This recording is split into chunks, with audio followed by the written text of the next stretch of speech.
बहस को दंगा बनाया जाता है, तमाम शहर को लंका बनाया जाता है, तमाम शहर को लंका बनाया जाता है, जरा सी बहस को दंगा बनाया जाता है।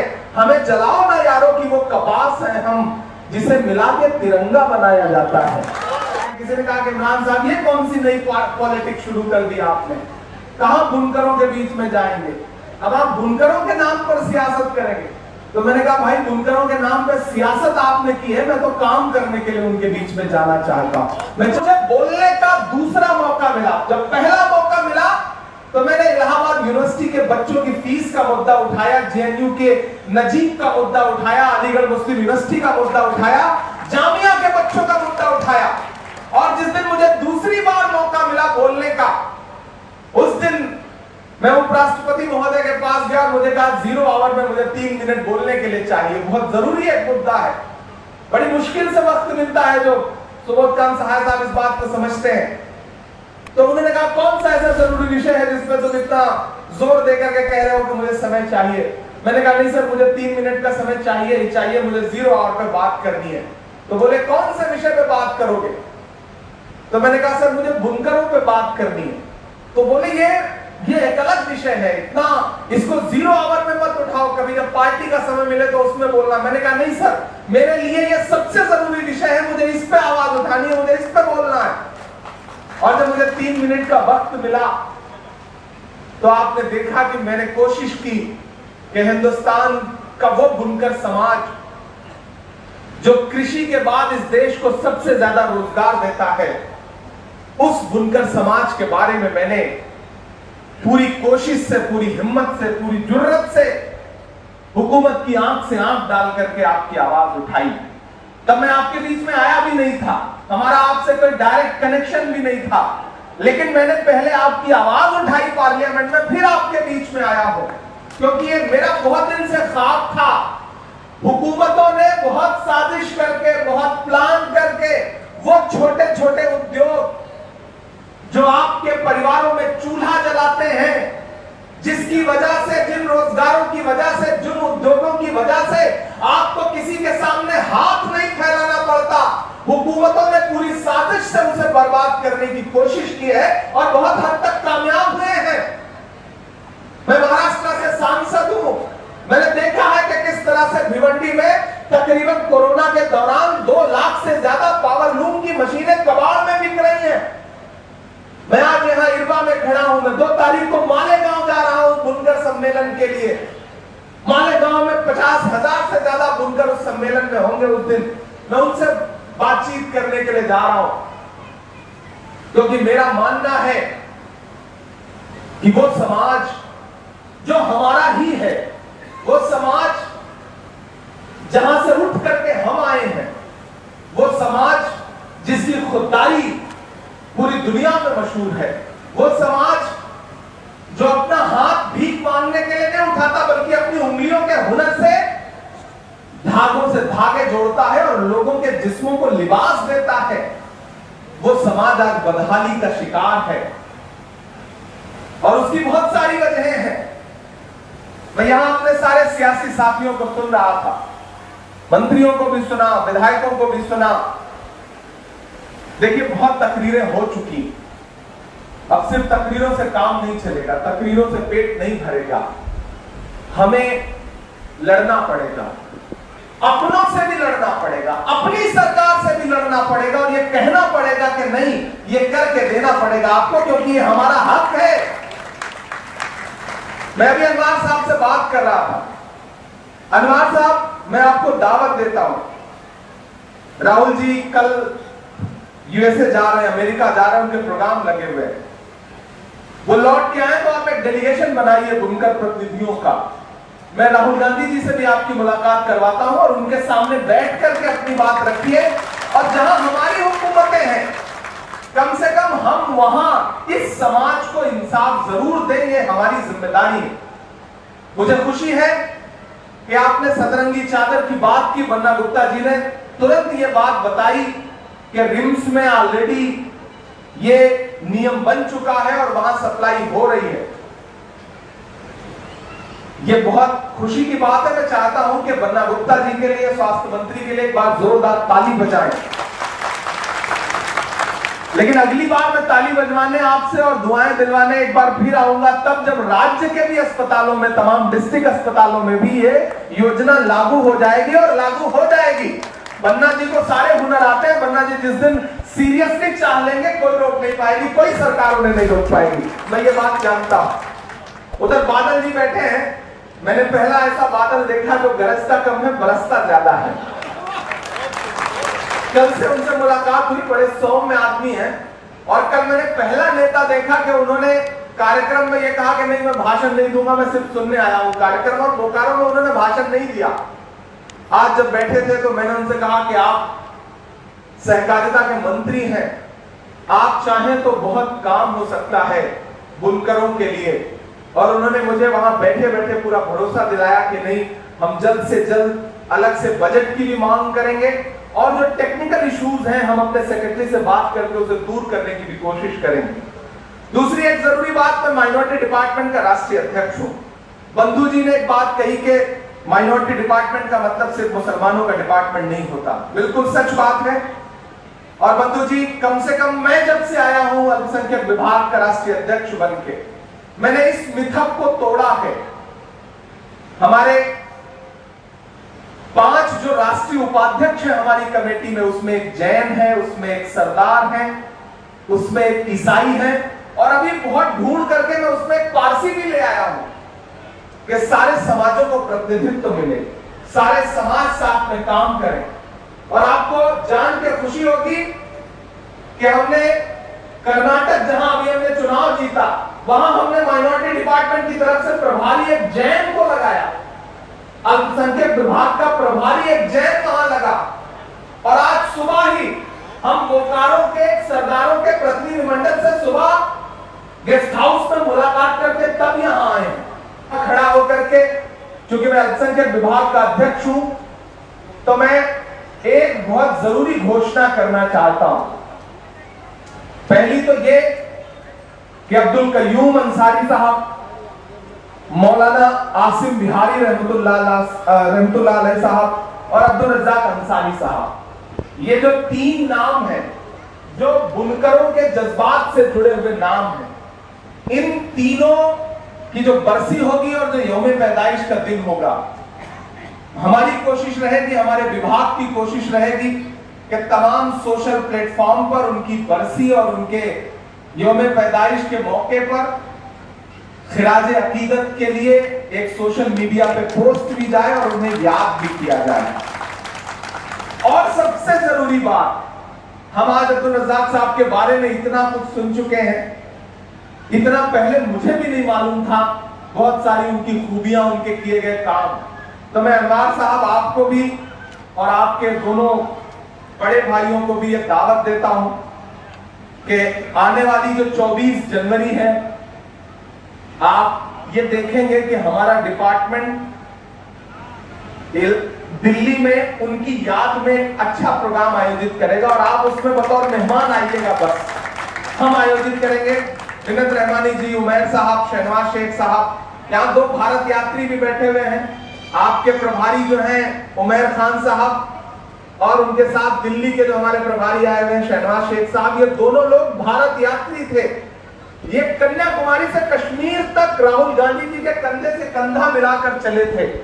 हम ये प्रोग्राम क्यों कर रहे हैं? हम लोगों के बीच में क्यों जा रहे हैं? हम बाकी सांसदों की तरह अपने घर क्यों नहीं बैठे हैं? आपके दिलो दिमाग में ये सवाल आना चाहिए। ये हम इसलिए कर रहे हैं क्योंकि हमें पता है कि राहुल गांधी जी ने अपने पैर के छालों की परवाह किए बगैर कन्याकुमारी से कश्मीर तक मुसलसल 5 महीने हर दिन 25 किलोमीटर पैदल चलते थे। वो हम सारे लोग उनके साथ चलते थे। हमें कभी कभी तकलीफ हो जाती थी, खासतौर से मैं तो आराम भी कर लेता था, लेकिन राहुल जी तो चूंकि वो भारत या जोड़ो यात्रा पर निकले थे, तो एक भी दिन उनके लिए आराम का वक्त नहीं था। और वो शख्स कन्याकुमारी से कश्मीर तक चला जा रहा था। आखिर क्यों चला जा रहा था? वो शख्स जिसके बारे में प्रधानमंत्री नरेंद्र मोदी जी कहते हैं कि वो तो शहजादा है, वो तो राजकुमार है, जिसके बारे में पूरी भाजपा की troll army, media, social media हर दिन उनकी छवि खराब करने के लिए और उनको राजकुमार और शहजादा और पता नहीं क्या क्या विदेश घूमने वाला बताती थी, उस राहुल गांधी ने मुसलसल 4000 किलोमीटर सड़कों की धूल क्यों फांकी? क्योंकि राहुल गांधी जी जानते हैं कि इस देश में जब तक नफरत कम नहीं होगी तब तक भाजपा कम नहीं होगी। और उन्होंने इसलिए कन्याकुमारी से कश्मीर तक का सफर तय किया। मैं उनके साथ चल रहा था और मुझे इस बात की खुशी है कि मैं अलालेलान ये कह सकता हूं कि ये किसने कहा आपसे आंधी के साथ हूं, मैं गोडसे के दौर में गांधी के साथ हूं। मैं उनके साथ कंधे से कंधा मिला करके चल रहा था। जब वो यात्रा पूरी हो गई तो मुझे ये लगा कि इस यात्रा का संदेशा बहुत बड़ा है। बहुत सारे सूबे ऐसे भी हैं जहां से ये यात्रा नहीं गुजरी है, तो राहुल गांधी जी का संदेशा लेकर के उन सूबों में जाया जाए, उन शहरों में जाया जाए जहां बैठे हुए लोगों ने राहुल गांधी जी की यात्रा के दौरान दुआएं भी की। तो हमने ये फैसला किया, हमारे अल्पसंख्यक विभाग ने यह फैसला किया कि हम भारत जोड़ो शीर्षक से पूरे देश में 100 कार्यक्रम करेंगे। उसकी शुरुआत हमने किशनगंज से की, भारत जोड़ो मुशायरा किया। उसके बाद कल हम बोकारो थे, आज इरपा हैं, अब हम 2 तारीख को मालेगांव रहेंगे। फिर उस कड़ी में जो सबसे बुनियादी कार्यक्रम था वो था कि हम जाएंगे बुनकरों के बीच में और उनसे संवाद करेंगे। गैप कहां आया है? इतनी शिकायतें क्यों बढ़ गई हैं कि भाईजान को खड़े होकर के माइक पर अपना दर्द बोलना पड़ा? कहीं ना कहीं कम्युनिकेशन का गैप तो हुआ है, संवाद टूटा है, दर्द सुनने वाले कम हो गए हैं। और ये जो सामने समाज बैठा है ये बहुत जरूरी समाज है। तो किसी का एक शेर है कि जरा सी बहस को दंगा बनाया जाता है, तमाम शहर को लंका बनाया जाता है, तमाम शहर को लंका बनाया जाता है, जरा सी बहस को दंगा बनाया जाता है। हमें जलाओ ना यारों की वो कपास है हम, जिसे मिला के तिरंगा बनाया जाता है। ये वो समाज है। इस समाज का दर्द सुनने के लिए इसे बुलाने की जरूरत नहीं, बल्कि इसके बीच में जाने की जरूरत है। और बुनकर साथियों, मैं आपसे वादा करता हूं, मैं पहले शायर हूं, बाद में सांसद हूं। मैं पहले शायर हूं, बाद में सियासी इंसान हूं। आप जानते हैं मैं आपकी आवाज बनकर के पूरे मुल्क में बोलता रहा हूं, लड़ता रहा हूं। और एक ऐसा वक्त आया जब आवाजों पे पाबंदियां लगने लगी, जब होठ सिले जाने लगे, जब बोलने पर जेलें होने लगी, तब भी आप जानते हैं कि आपका ये शायर खामोश नहीं रहा। मैं सियासत में तो 2019 में आया, उससे पहले भी मैं आपके हुकूक के लिए लड़ता रहा। आज सबने यहां जिक्र किया, आप लोग यहां के हैं, आप यहां राजनीति कर रहे हैं। आप अगर तबरेज के घर गए, अगर आप मिन्हाज के घर गए, तो यह आपकी जिम्मेदारी है। मैं तो प्रतापगढ़ में रहता हूं, मैं आया था मिन्हाज के घर, मैं आया था तबरेज के घर। इरफान साहब इस बात के गवाह हैं कि जब दिल्ली मिन्हाज के परिवार को लेकर के गए थे तो मैं उस परिवार से शाना बशाना खड़ा था, मैं लड़ रहा था उनके लिए। और मैं सिर्फ झारखंड की बात नहीं कर रहा हूं। जब 17 साल के जुनैद को बल्लभगढ़ में ट्रेन में लिंच कर दिया गया, तो मैंने इसी कंधे पर उसकी मां के आंसुओं को महसूस किया है। मैं खड़ा रहा हूं पहलू खान के 85 साल की दोनों आंखों की नाबीना मां के साथ, जिसका घर राजस्थान में है। मैं खड़ा रहा हूं मोहम्मद उमर के साथ, मैं खड़ा रहा हूं रकबर के साथ। और ये जो लिंचिंग है ये सिर्फ मुसलमानों का मसला नहीं है। जो इसे मुसलमानों से जोड़ते हैं वो गलतफहमी के शिकार हैं। क्या आप गवाह नहीं है कि बच्चा चोरी के नाम पर आपके इसी झारखंड में जब एक दिन में 5 लिंचिंग की गई तो उसमें हिंदू भी थे, मुसलमान भी थे। हाँ, निशाने पे मुसलमान ज्यादा हैं, लेकिन वो भीड़ जिसे खून पीने की आदत डाल दी जा रही है, वो जिस दिन मुसलमानों का खून नहीं पाएगी, वो आगे बढ़ेगी तो किसी को भी लिंच करेगी। क्योंकि ये भीड़ सियासी है, इसे तैयार किया जा रहा है, इस भीड़ को रोकना पड़ेगा। और रोकने के लिए कुछ फैसले मजबूती से करने पड़ेंगे। जब हम पिछली बार आए थे तो हम लोग मुख्यमंत्री जी से मिले थे। यहाँ पर राजेश ठाकुर जी बैठे हुए हैं, आप ही लेकर के हम लोगों का प्रतिनिधिमंडल गए थे। उसके बाद वो कानून राज्यपाल महोदय तक गया और फिर वापस लौट गया। मुझे लगता है कि हम एक दूसरे पर दोषारोपण ना करके एक प्रतिनिधि मंडल बनाए और पूरी मजबूती के साथ एक बार फिर मुख्यमंत्री जी से मिले कि अगर राज्यपाल सरकार के इशारे पर, केंद्र सरकार के इशारे पे ऐसे कानून को पास नहीं कर रहे हैं तो सरकार की जिम्मेदारी है कि थोड़ा बहुत संशोधन करिए, फिर से भेजिए। अगर वो फिर वापस करते हैं तो फिर से भेजिए। हम जब तक पास नहीं करा लेंगे हम चुप नहीं बैठेंगे, क्योंकि ये आम मजलूमों का मामला है। लिंचिंग में कोई फॉर्च्यूनर से चलने वाला इंसान नहीं मारा जाता। लिंचिंग में चलने वाला कोई स्कॉर्पियो और बोलेरो में जाने वाला इंसान नहीं मारा जाता। मारा कौन जाता है? किसी जानवर की रस्सी पकड़ के जो पैदल चला जा रहा है उसे पकड़ के मार दिया जाता है। साइकिल से जाने वाले इंसान को पकड़ के मार दिया जाता है। कौन मर रहा है? गरीब आदमी मर रहा है, कोई अमीर आदमी नहीं मर रहा है उसमें। ये लड़ाई आर्थिक है, ये लड़ाई अमीर और गरीब के बीच में है, हिंदू मुसलमान से ज्यादा। इसलिए मैं आपसे कहना चाहता हूं कि हम सब पूरी मजबूती के साथ उनके साथ तो खड़े ही हो जो हमारे अपने हैं, जो हमारे लिए वोट करते हैं, जो कई दशकों से हमारे लिए वोट करते आ रहे हैं। हम उनकी समस्याएं सुने और उनके बीच में जाएं, उनके लिए हुकूमतों से भी लड़े। और मैं आपसे वादा करता हूं, राजेश जी, आदरणीय सुबोध कांत सहाय जी और हमारे मंत्रीगण, मैं दिल्ली में हूं और आपकी दुआ से ठीक ठाक पोजीशन पे हूं, लड़ भी लेता हूं, अपने लोगों से भी लड़ता हूं और सामने सरकारों से भी लड़ता हूं। आप वो दिन याद करिए कि जब राष्ट्रपति के अभिभाषण के बाद प्रधानमंत्री जी आए थे राज्यसभा में भाषण देने के लिए और तकरीबन 1 घंटा 36 मिनट भाषण दिया था। तो उस दिन का भाषण उठा के देखिएगा, मैं 7 फीट की दूरी पर खड़ा था उनसे, इस तरफ और उस तरफ प्रधानमंत्री जी खड़े होकर के भाषण दे रहे थे। आप उनका भाषण उठा के देखिएगा, मैं डरा नहीं, मैं झुका नहीं, कहीं छुप छुपा के खड़ा नहीं। जो डटे हुए हैं महाज पर, मुझे उन सफों में तलाश कर। मैं वहां भी उनकी आंख के सामने खड़ा होकर के अलग ऐलान, आप उनके वीडियो उठा के देखिए, उनसे ज्यादा मजबूत आवाज जो उनके ट्विटर हैंडल पे वीडियो पड़ा होगा उसमें इमरान प्रतापगढ़ी की है, जो नारा लगा रहा है कि मोदी अडानी भाई भाई, देश बेचकर खाई मलाई। मैं वहां भी चुप नहीं रहा हूं, मैं लड़ रहा हूं, मुसलसल लड़ रहा हूं। और इसलिए लड़ रहा हूं क्योंकि मेरे नेता ने मुझ पर भरोसा जताया, राहुल गांधी जी ने मुझ पर भरोसा जताया। एक ऐसा वक्त जब आप लोग आपकी परछाइयों से बच रहे हो, मैं आपसे मुखातिब होकर यह बात कह रहा हूं कि जब आपकी परछाइयों से लोग बच रहे हो, ऐसे वक्त में राहुल गांधी जी ने, सोनिया जी ने, प्रियंका जी ने, खड़गे साहब ने आपके लिए बोलने वाली एक आवाज को उठाया और सीधे राज्यसभा में बिठा दिया, महज 34 साल की उम्र में। अब ये मेरी जिम्मेदारी है। लोग पार्टी को कोसते हैं, मैं यहां अलग राय रखता हूं। पार्टियों को मत कोसिए, कांग्रेस को मत कोसिए। कांग्रेस ने आपको देने में कोई कमी नहीं छोड़ी है। आपके बीच में आएंगे लोग, आपको बरगलाएंगे, कहेंगे कि कांग्रेस ने आपको क्या दिया है, तो उन्हें पलट के जवाब दीजिए कि कांग्रेस ने हमें बहुत कुछ दिया है, लेकिन जिनको हमारा नुमाइंदा बनाया वो हमारे साथ कितने खड़े हुए, गिरेबान उनका पकड़ने की जरूरत है।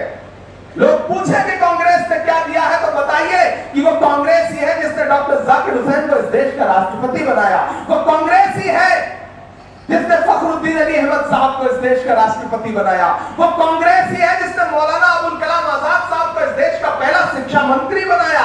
वो कांग्रेस ही है जिसने ज्ञानी जैन सिंह साहब को इस देश का राष्ट्रपति बनाया। वो कांग्रेस ही है, मैं अकलियतों से बात कर रहा हूं, वो कांग्रेस ही है जिसने सैयदा अनवर तैमूर को असम का मुख्यमंत्री बनाया। वो कांग्रेस ही है जिसने बरकतुल्लाह साहब को राजस्थान का मुख्यमंत्री बनाया। वो कांग्रेस ही है जिसने अब्दुल रहमान अंतुले साहब को महाराष्ट्र का मुख्यमंत्री बनाया। वो कांग्रेस ही है जिसने अब्दुल गफूर साहब को बिहार का मुख्यमंत्री बनाया। वो कांग्रेस ही है जिसने गुलाम नबी आजाद साहब को कश्मीर का मुख्यमंत्री बनाया। वो कांग्रेस ही है जिसने न जाने कितने कैबिनेट मंत्री दिए। वो कांग्रेस ही है जिसने एंटनी साहब को इस देश का रक्षा मंत्री बनाया। और वो कांग्रेस ही है जिसने डॉक्टर मनमोहन सिंह साहब को इस देश का प्रधानमंत्री बनाया। तो जो आपसे ये कहे कि कांग्रेस ने आपको क्या दिया, उनको ये कहिए। अब सवाल खड़ा होता है हम जैसे लोगों से, सवाल खड़ा होता है आपके नुमाइंदों से, जिनको कांग्रेस ने आपके कोटे से कुछ दिया है, वो आपके लिए क्या कर रहे हैं? गिरेबान उनका पकड़िए, गिरेबान किसी इमरान प्रतापगढ़ी का पकड़िए, गिरेबान किसी मंजूर अंसारी का पकड़िए, क्योंकि पार्टी ने हमें आपके लिए नियुक्त कर दिया। अब हम क्या कर रहे हैं? हमारी गलती है और उसका खामियाजा पार्टी भुगतती है। तो मैं आपसे गुजारिश करूंगा कि एक बहुत बड़ी कोशिश के साथ हम लोग निकले हैं। ये बुनकरों से संवाद का मसला जो है वो हमारी आने वाली नस्लों का मसला है। और मैं शहर दर शहर, गली दर गली, गांव दर गांव जाऊंगा लोगों से बात करने के लिए। और मैं बुनकरों को, पूरे देश के बुनकरों को ये यकीन दिलाता हूं कि आप भरोसा रखें, आप साथ खड़े हों।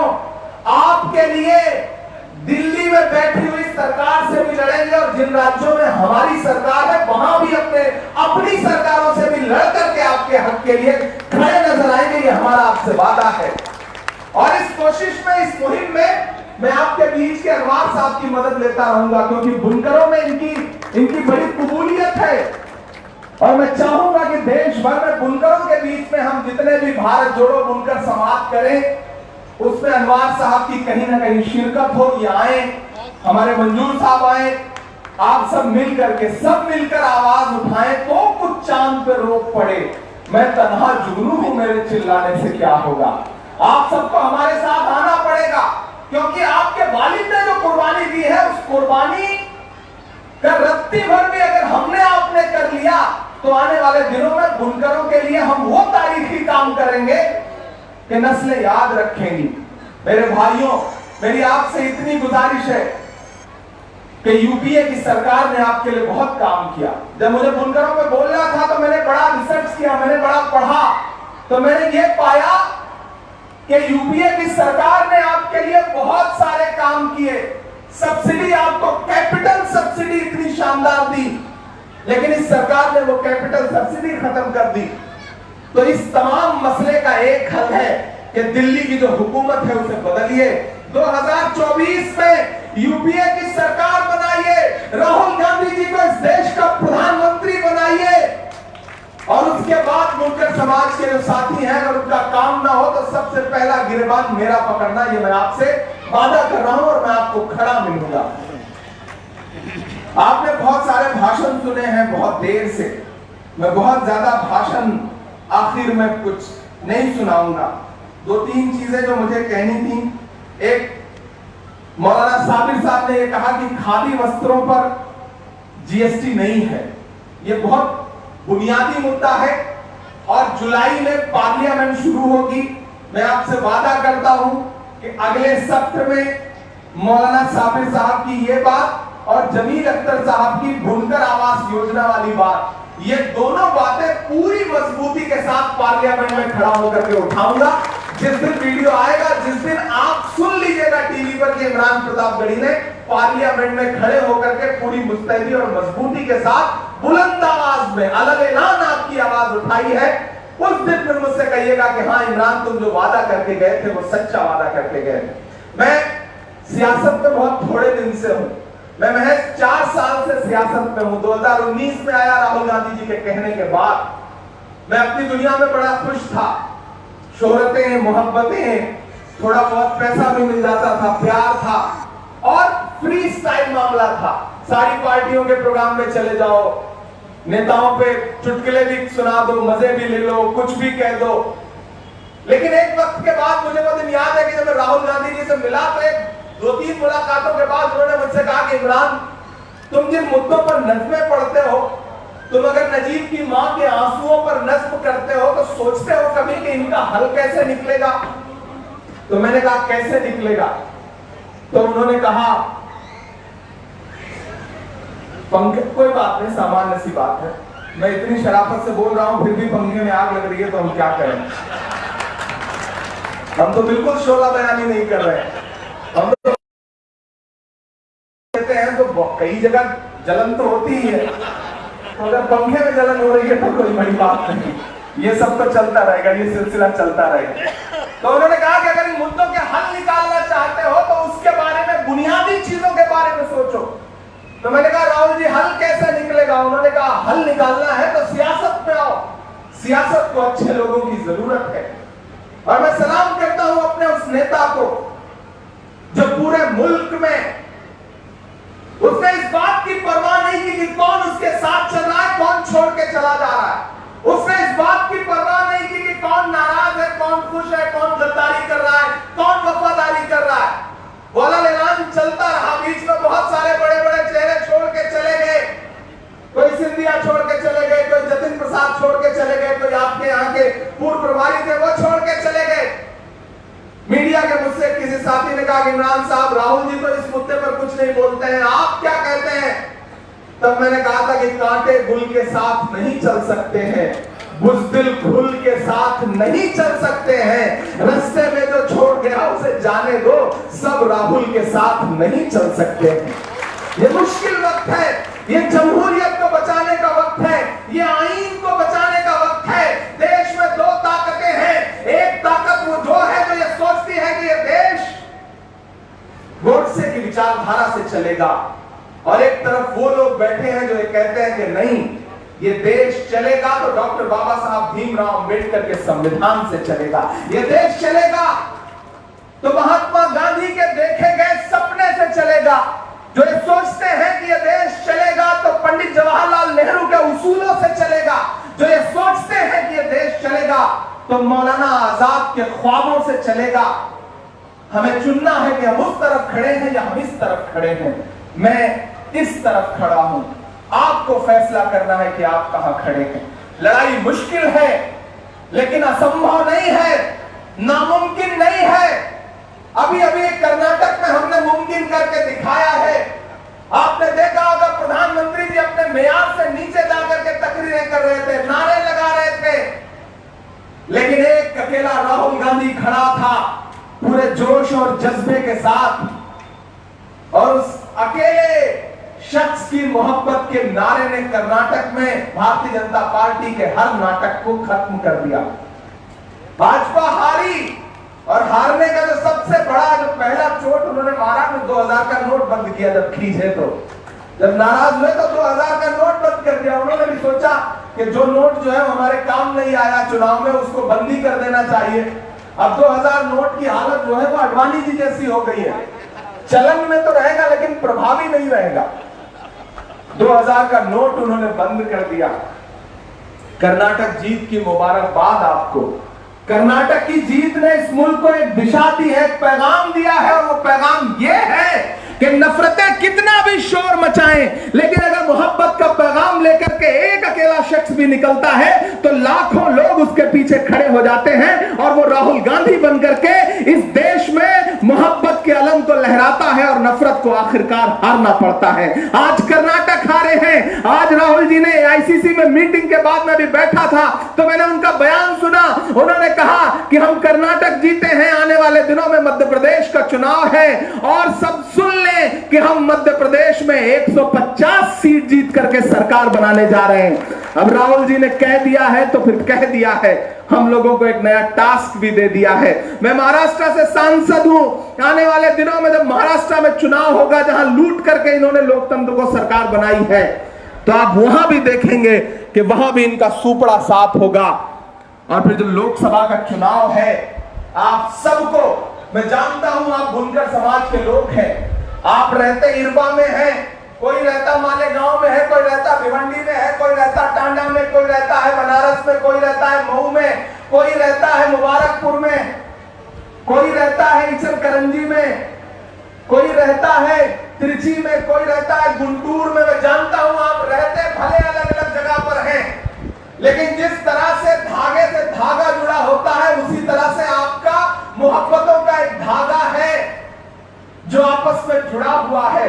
मैं चाहता हूं कि आप सब चारों तरफ ये संदेशा दें, लोगों से ये कहें कि हमारे बहुत सारे मसाइल ऐसे हैं जिनका हल उसी दिन हो जाएगा जिस दिन 2024 में सरकार बदल जाएगी, और वो बिना आपके नहीं होगा। मैं आपके बीच में आपका दर्द सुनने आया हूं और आपसे मदद भी मांगने आया हूं कि इस बड़ी लड़ाई में हमारा साथ दीजिए।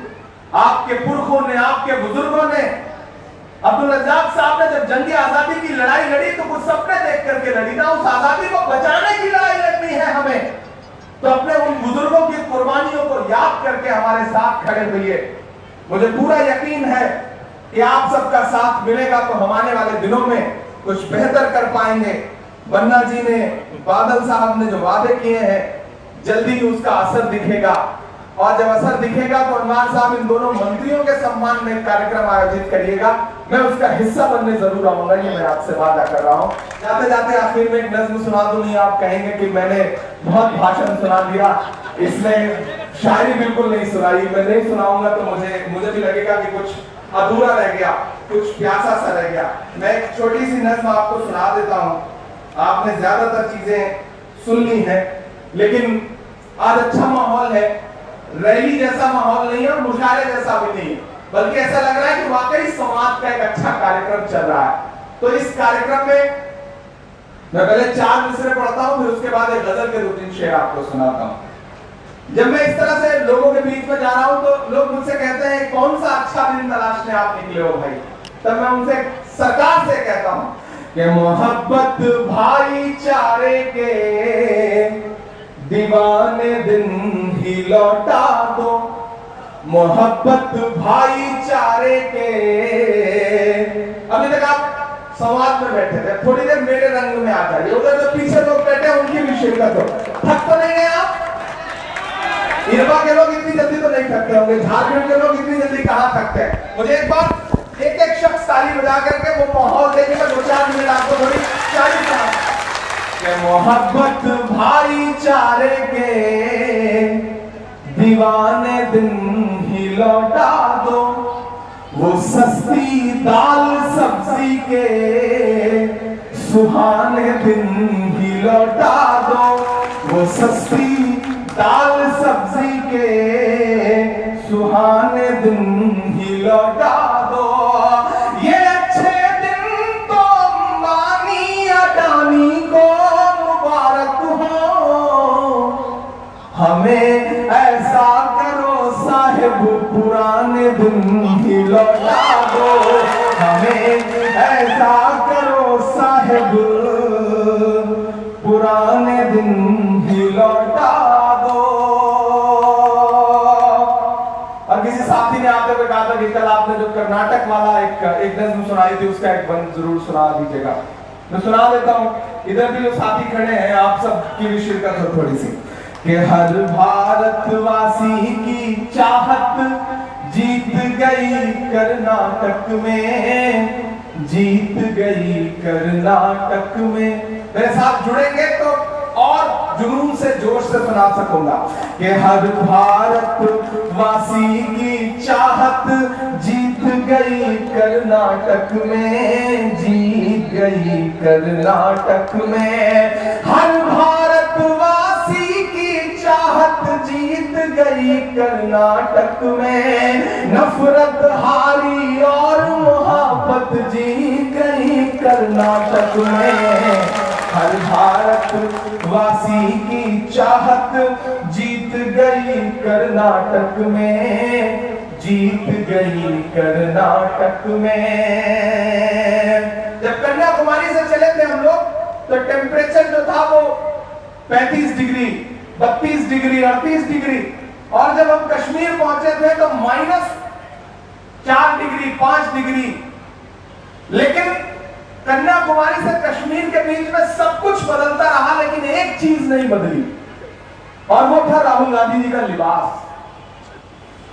35 डिग्री टेम्परेचर और माइनस में टेम्परेचर, बर्फ गिर रही हो, सब कुछ बदला, लेकिन उस शख्स का इरादा नहीं बदला, उस शख्स का हौसला नहीं बदला, उस शख्स का जुनून नहीं बदला। तब मैं ये मिसरे पढ़ता हूं कि नफरत छोड़ो भारत जोड़ो वाला नारा जीत गया। अब तैयार है ना यहां से पीछे तक? अगला जो मिसरा है अगर वो सच्चा लगे तो कोई भी हाथ खामोश नहीं रहे, पहुंचाइए इन मिसरों को दिल्ली तक। ये नफरत छोड़ो भारत जोड़ो वाला नारा जीत गया, लाखों वाले सूट से एक टी-शर्ट हमारा जीत गया। ये नफरत छोड़ो भारत जोड़ो वाला नारा जीत गया, लाखों वाले सूट से एक टी-शर्ट हमारा जीत गया। एक तपस्वी सच का दामन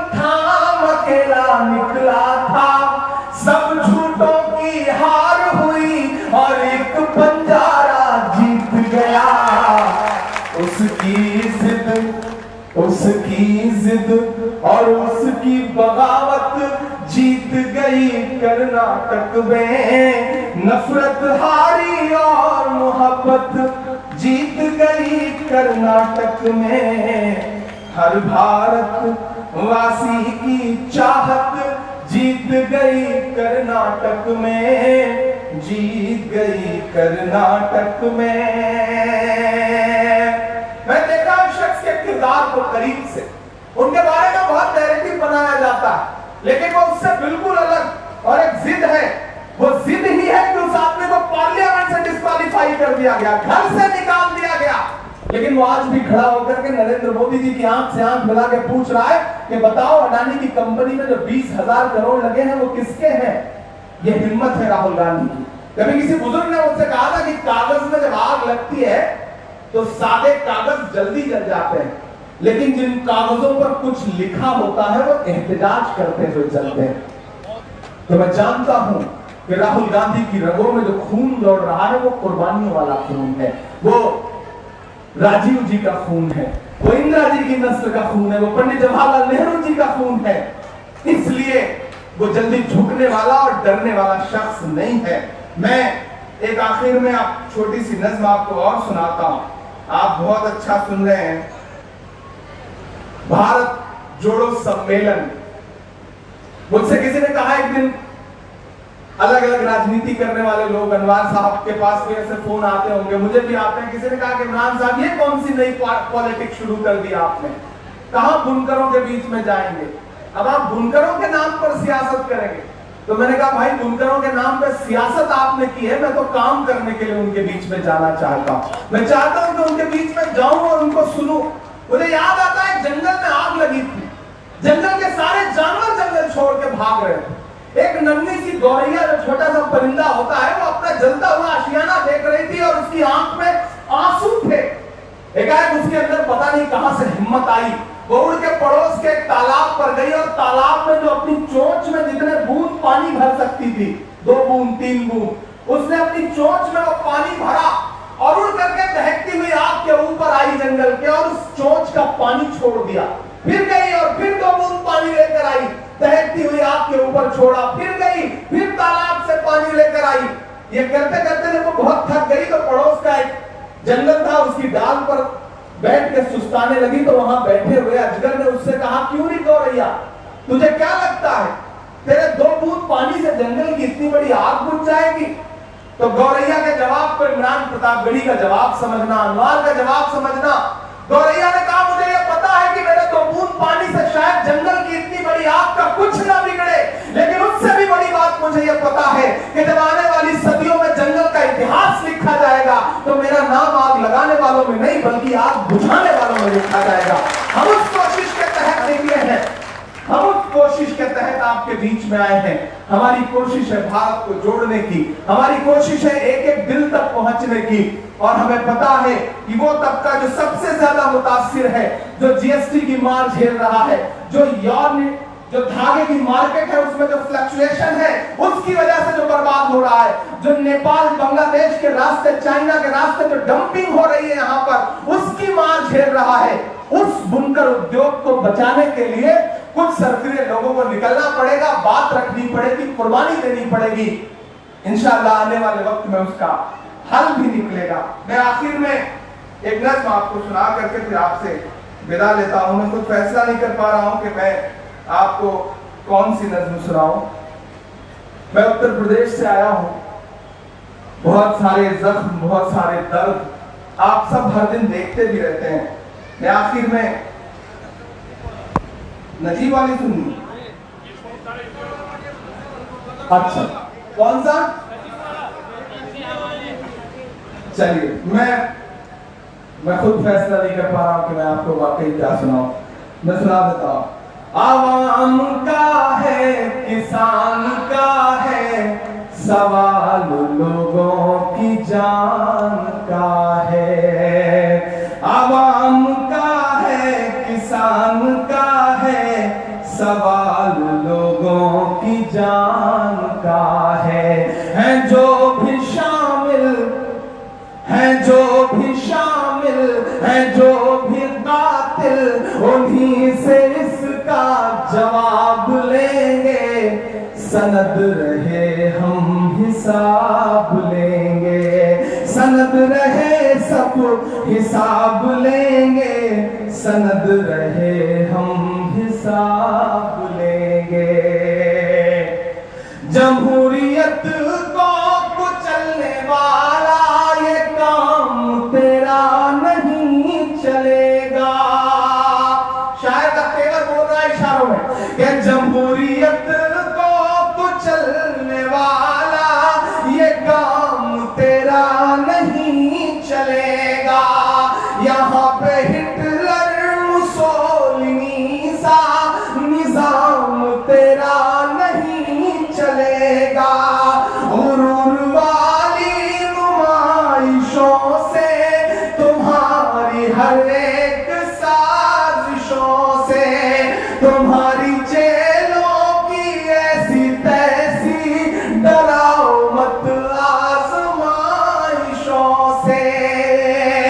सहर सदा आफताब लेंगे, लहू लहू इनकलाब लेंगे, सनद रहे हम हिसाब लेंगे, सनद रहे सब हिसाब लेंगे, सनद रहे हम हिसाब लेंगे।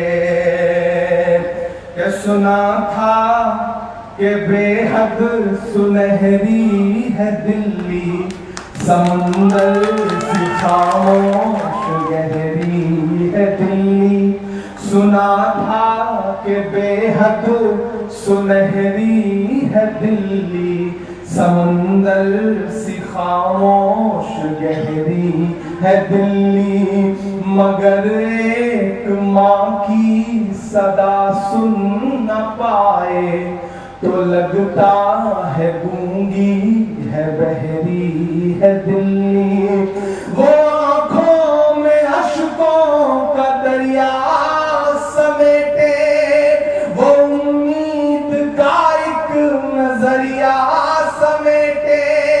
यहाँ कह रही है वहाँ कह रही है, तड़प कर के ये माँ कह रही है कि नहीं पूछता है कोई हाल मेरा, कोई ला के दे दे मुझे लाल मेरा, कोई ला के दे दे। बहुत शुक्रिया। कहाँ आंसुओं की सौगात होगी, नए लोग होंगे, नई बात होगी। मैं हर हाल में मुस्कुराता रहूंगा, तुम्हारी मोहब्बत अगर साथ होगी। चरागों को आंखों में महफूज रखना, बड़ी दूर तक रात ही रात होगी। मुसाफिर है हम भी, मुसाफिर हो तुम भी, किसी मोड़ पर फिर मुलाकात होगी। बहुत शुक्रिया। बहुत